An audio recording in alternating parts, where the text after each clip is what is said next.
Hallo zusammen. Da ich einen kleinen Unfall hatte, konnte ich jetzt ein paar Monate lang keine Videos mehr machen. Doch jetzt habe ich wieder die Zeit gefunden, mal ein neues Video zu machen. Und ja, ich habe ein kleines Problem gehabt mit meinem Dach. Ich habe nie gedacht, dass es mich auch mal trifft. Aber so wie ihr es sehen könnt, der Stoff hat sich gelöst und hängt jetzt unschön durch.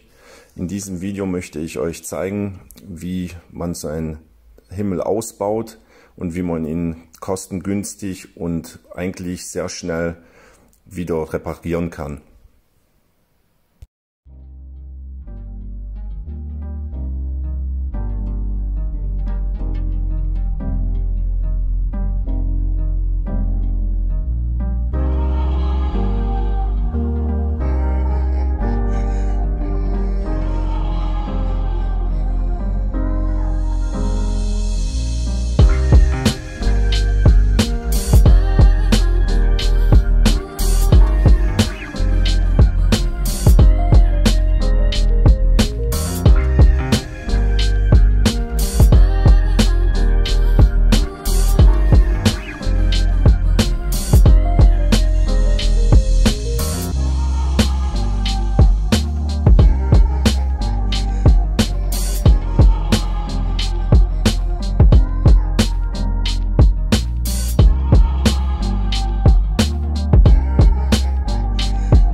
So, als nächstes müssen wir den Bezug abziehen. Ich habe hier schon leicht angefangen. Hier sieht man, drunter war nicht nur Kleber, sondern auch so ein ganz flacher Schaumstoff.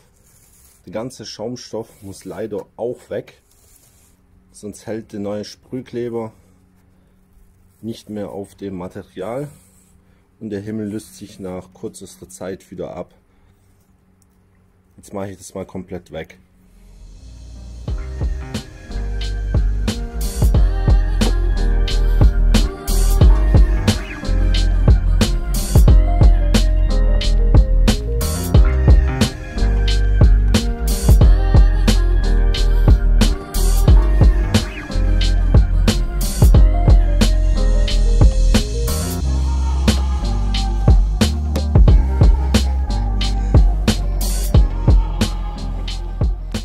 Hier sieht man es jetzt ganz schön.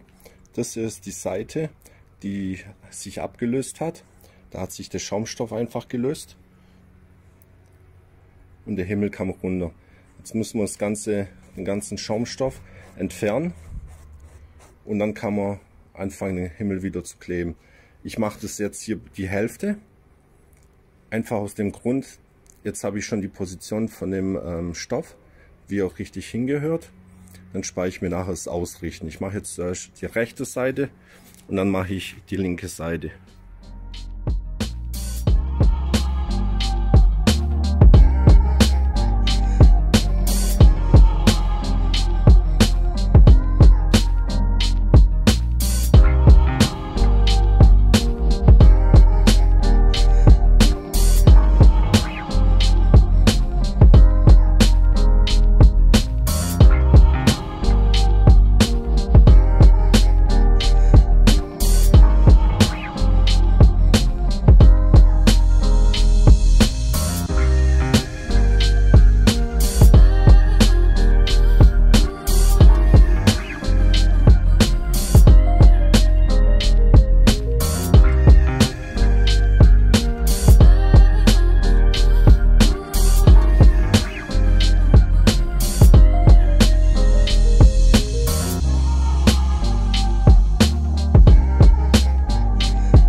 So, nun habe ich auf der Seite den ganzen Schaumstoff entfernt. Von dem Stoff auch das meiste. Eigentlich ging es sehr gut weg. Jetzt sprühe ich den Himmel ein mit dem Sprühkleber. Den Himmel auch. Oder was heißt den Himmel, den Stoff. Und dann muss man es ungefähr 3 Minuten ablüften lassen, bis es ein bisschen zähflüssig wird. Und dann klebt man es drauf.